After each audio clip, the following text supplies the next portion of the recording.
वाह रे मेरे मन, तू भटकता जाए और मैं तेरे पीछे पीछे लुढ़कता जाऊं। जी हाँ दोस्तों, आज के युग में जब इतने सारे संसाधन हमारे पास हैं तो हमारे मन पर कोई वश ही नहीं रहा। हमारा मन इधर से उधर भटकता रहता है और किसी भी काम में मन नहीं लगता। तो ये कहानियाँ गौतम बुद्ध की कहानियाँ हैं जिन्होंने लाखों लोगों को रास्ता दिखाया। ये बात उस समय की है जब महात्मा बुद्ध अपने शिष्यों के साथ एक दूसरे गांव में प्रवचन देने जा रहे थे। एक बार की बात है, गर्मी का समय था। बहुत तेज कड़ाके की धूप निकली हुई थी। महात्मा बुद्ध और उनके शिष्य किसी गांव में प्रवचन देने जा रहे थे।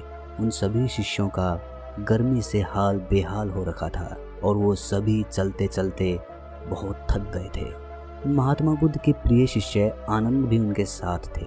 अब आनंद के मन में भी सवाल उठ रहा था। अंत में उन्होंने बुद्ध से पूछा कि हे बुद्ध, गांव कब आएगा और यहाँ से कितनी दूर है?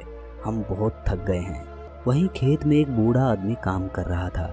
आनंद ने उस आदमी को देखकर बुद्ध से कहा कि चलिए हम उनसे पूछ लेते हैं कि हमारा ठिकाना कितनी दूर है।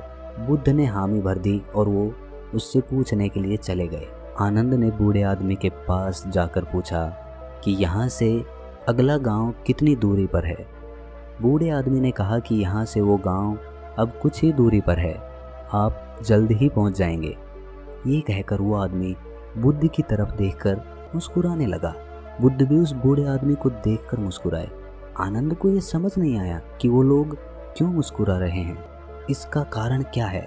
मैंने भी ऐसी कोई बात नहीं कही कि जो ये लोग मुस्कुराए। आनंद के मन में ये सवाल अभी घूम ही रहा था कि वो लोग आगे निकल गए। आगे कुछ दूर चलने के बाद गांव नहीं आया। तब आनंद के मन में फिर से ये सवाल आने लगा कि उस बुजुर्ग के अनुसार तो गांव अभी तक आ जाना चाहिए था, तो फिर आया क्यों नहीं। तभी उन्हें रास्ते में एक और आदमी मिले और आनंद ने उनसे भी यही सवाल पूछा कि आगे आने वाला गांव और कितनी दूर है। उस आदमी ने कहा कि ज़्यादा दूर नहीं है, बस 2-4 किलोमीटर ही दूर है। ये सुनकर आनंद ने मन ही मन सोचा कि बस अब तो पहुंच ही जाएंगे, पास में ही है।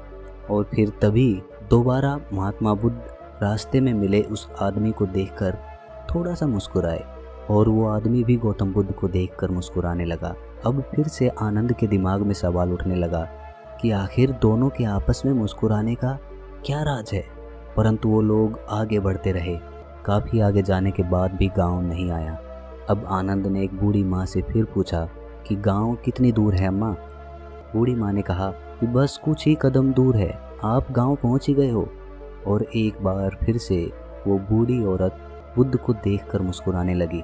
आनंद ने फिर ये सब देखा, लेकिन वो उस समय कुछ ना कहकर आगे निकल गया। अब भी गांव आने में समय था। आनंद के सब्र का बांध टूटने लगा था। वो समझ ही नहीं पा रहा था कि हम गांव पहुंच क्यों नहीं पा रहे हैं। वो रास्ते में रुक गया और कंधे पर रखे सामान को क्रोध में आकर फेंक देता है और अंत में महात्मा बुद्ध से कहता है कि वैसे तो आपने कहा है कि बेकार के प्रश्न नहीं करने चाहिए, लेकिन फिर भी मेरे मन में काफ़ी देर से एक सवाल परेशान कर रहा है, कृपया करके आप मुझे उत्तर दें। बुद्ध ने कहा, पूछो क्या पूछना है। आनंद पूछता है कि हम जिससे भी रास्ता पूछ रहे हैं वो हमें बस थोड़ी दूर कहकर आगे बढ़ाए जा रहा है और आप कभी उन्हें देखकर मुस्कुराते हैं तो कभी उन्हें देखकर हंसते हैं।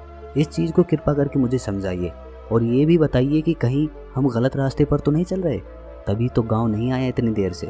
बुद्ध आनंद की बात सुनकर कहते हैं कि आनंद, हम बिल्कुल सही रास्ते पे चल रहे हैं और जिस रास्ते से हम गांव जा रहे हैं वहाँ के लोग मुझे जानते हैं, क्योंकि मैं पहले भी इस गांव में जा चुका हूँ और मुझे इस राह की दूरी भी पता है और यहाँ के लोग भी ये जानते हैं और इसलिए वो लोग फिर से मुझे जाते देख पहचान कर मुस्कुरा रहे थे। और जिस तरह हम लोग उन लोगों को लक्ष्य प्राप्ति के लिए प्रवचन देते हैं, उपदेश देते हैं, उसी तरह वो भी हमें हमारी मंजिल की ओर निरंतर बढ़ते रहने के लिए एक राह देते हैं ताकि हम अपनी मंजिल तक पहुंच सके।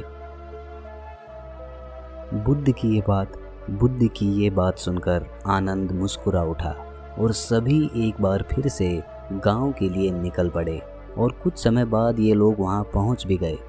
इसीलिए दोस्तों, जिस तरह बुद्ध और उनके शिष्यों को रास्ते में कई लोग मिलते हैं जो उन्हें मार्ग पर जाने के लिए प्रेरित करते हैं, ठीक उसी प्रकार हमारे जीवन में भी हमें किसी न किसी रूप में प्रेरणाएं मिलती रहती हैं।